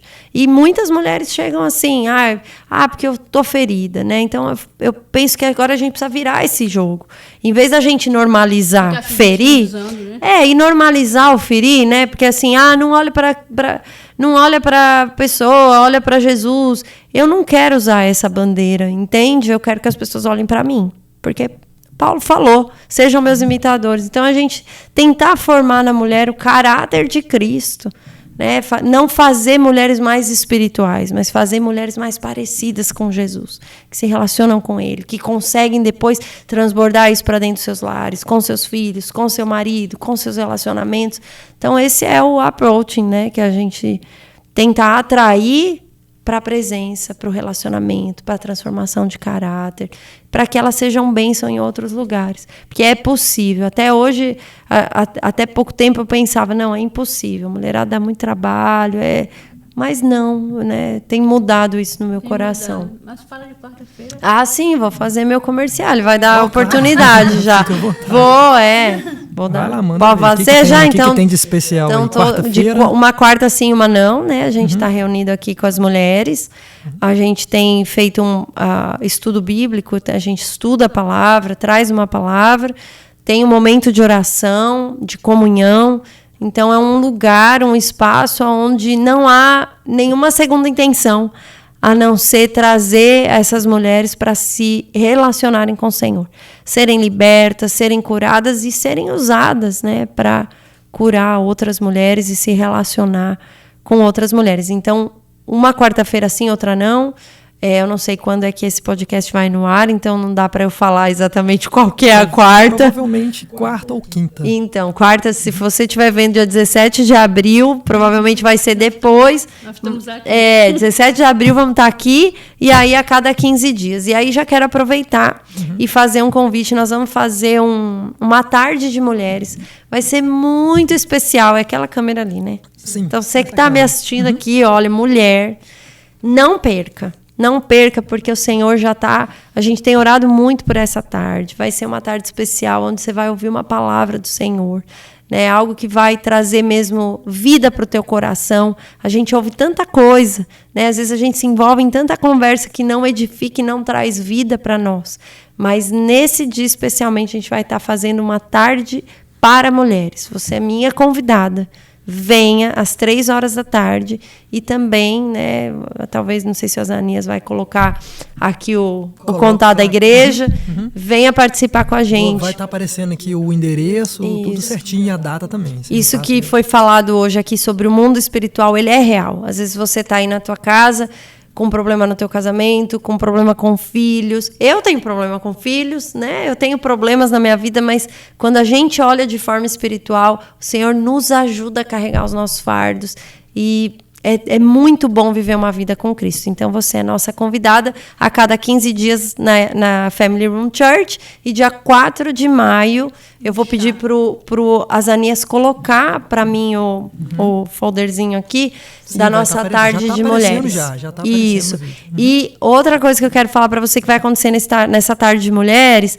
O tema é vestida de linho fino, tem algo muito espiritual por trás desse texto, mas também vai ter algo natural. Vai ter um bazar na igreja com roupas bonitas, roupas decentes, e você vai poder comprar desse bazar num preço assim, ó, para você dar risada. Eu não sabia desse bazar. Pois é. Então é muito isso. Bom. Eu quero dizer que a pastora Aline, ela é uma bênção. Não é porque eu estou na frente dela, não. Mas ela é uma pregadora, uma mulher de Deus, sabe? Eu gosto muito de estar com ela. E eu estou com ela nessas quarta-feiras porque o Senhor tocou no meu coração para me estar com ela. Amém. E nessas quarta-feiras as mulheres vêm para cá. E a gente ora junto. Tem bolo, café. Essa parte é boa. Eu posso vir nessa parte, para aprender nessa parte aí?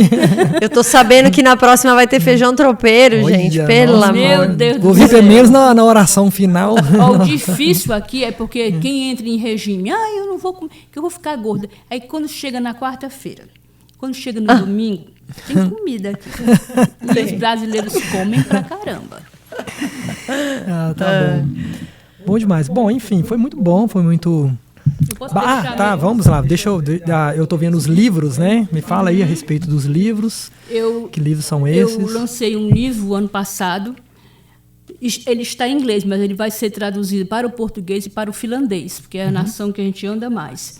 E está tudo sobre intercessão aqui. Você encontra no Amazon. Se você mora aqui e você, até no Brasil, e você fala inglês, você pode ter esse livro chamado Os Intercessores da Última Hora.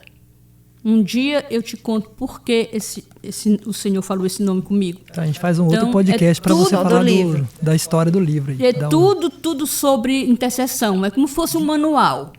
E aí você vai aprendendo. E eu trouxe um livro. Esse meu filho, que é pastor, eu tenho um filho médico, um pastor e uma fisioterapeuta. Então, o pastor Hermes Falcão Júnior, que é o líder do nosso ministério, ele também é um escritor. E tem um livro em português, que ele lança mais em inglês, mas tem um livro em português, As Três Medidas do Coração. É uma bênção, está no Amazon, você pode comprar. E eu quero dar meu Instagram, é Maria Falcão 87. Vai estar aparecendo aqui, pode ficar tranquilo que eu vou colocar. Eu converso muito com as pessoas no privado, com as mulheres. Eu gosto de fazer amizade. Então, elas me pedem oração. Não vou dar aqui meu WhatsApp, mas porque tá bom, o pessoal que tem tá. meu WhatsApp, eu converso, faço até libertação em WhatsApp, eu já fiz. É isso aí. Tá bom. As ferramentas, né? Nós estamos aqui na internet falando com as pessoas. Tem que aproveitar mesmo as ferramentas. Mais alguma coisa? Vocês têm mais alguma coisa? Tá bom. Só para falar também que a pastora Maria Falcão é uma bênção também na minha vida, e ela falou de mim, quero falar dela. O Senhor nos conectou, foi uma pessoa que segurou minha mão num momento muito difícil da minha vida. E uma coisa que, já que você deu esse gancho de falar com mulheres, né, a palavra de Deus, ela fala que as mulheres mais experientes, né, não vou falar mulher mais velha, que a pastora não é velha, não. Assim, as mais experientes, as mais experientes. Ensinem as mais novas, né? E eu gosto muito de me relacionar com gente que está à minha frente, né? A pastora está na minha frente, assim, está lá na frente, e eu falo, não, eu quero me relacionar com quem está na frente. Está na frente, você vê, ela falou dos filhos. Tem um filho médico, o filho médico dela não é qualquer médico, ele é diretor do derrame aqui da Virgínia, no VCU. Não estamos falando. E uma hora... Bom, desculpa, posso falar? Gente, nós vamos fazer uma live do Dia das Mães, na Semana das Mães. Eu estou trazendo mães especiais para falar, e a pastora vai dar o testemunho da maternidade dela. Quanto a oração impactou o sucesso dos filhos dela. Então, ela é uma pessoa que está lá na minha frente. Eu foco e eu gosto de andar com gente assim. Quero ser parecida, quero aprender como é que ora, pastora, como é que é. Às vezes pergunto as coisas, porque ela está lá na frente. E eu pergunto para outras pessoas que estão mais lá na minha frente. Isso é bom. E é assim que é. Andar junto é bom mesmo. Com bom que os irmãos vivam em comunhão. Mas e aí, mais alguma coisa? Mais nada agora, prazer gente. Da gente prazer, estar aqui Obrigada, Zaninha, essa oportunidade. Uma honra mesmo tê-las aqui, para vocês aí falar um pouco do mundo espiritual, falar um pouco também do trabalho de vocês, e também, é claro, para me ajudar a produzir esse conteúdo também, porque isso também é muito importante. Muito. Amém. Em nome de Jesus. Amém. Então, assim, eu agradeço, muito obrigado, né, a vocês, agradeço mais uma vez. Espero que a gente aí no futuro aí possa conversar mais um pouco, tá bom? Eu vou estar postando esse vídeo, talvez na quarta ou quinta-feira. Você vai estar... Se você estiver vendo esse vídeo, porque eu já postei mesmo, né? Pode ser sexta, segunda. Não sei nem por que eu estou falando isso aqui, mas estou falando. Estão reclamando aí da gente. Mas pelo menos vocês já ficam sabendo que esse vídeo vai ser postado mais ou menos aí quarta ou quinta-feira. O mais tardar sexta. Vai depender aí do meu schedule. Agradecer a Thaís. Deixa eu ver aqui. Deixa eu ver se eu acho, se eu vejo a Thaís aqui. Olha a Thaís lá, ó. Olha lá a Thaís. A Thaís! Thaís, obrigado. Eu tô tendo que mover aqui, ó, tá vendo como é que são as coisas? Mas vale a pena. Obrigada. Thaís foi de uma grande ajuda aqui, trazendo a água aí. E agradecer o merchan. Vou te dar também uma parte do produto também para você levar, tá bom? Beleza. Tá bom? Vai ter churrasco na casa da Thaís, faz meu povo. Convida a gente lá, tá bom? Então é isso aí. Você que assistiu esse vídeo aqui agora até o final, deixa aí o seu like, faz aí os seus comentários. Olha aí, ó, a Aline me ajudando aqui, ó. Troca a câmera. Você que assistiu até o final, deixa aí o seu like. Pode aí fazer o seu comentário, se você gostou, se você não gostou, não importa, não importa, porque é dessa forma que o algoritmo vai fazendo com que esse vídeo atinja mais pessoas. Se você é inscrito, muito obrigado. Se não é, olha aí, ó, tem a oportunidade de se inscrever e a gente vai continuar por aqui tentando produzir para vocês mais conteúdo aqui na nossa cidade, beleza? Então, até a próxima e a gente se vê por aí. Beleza?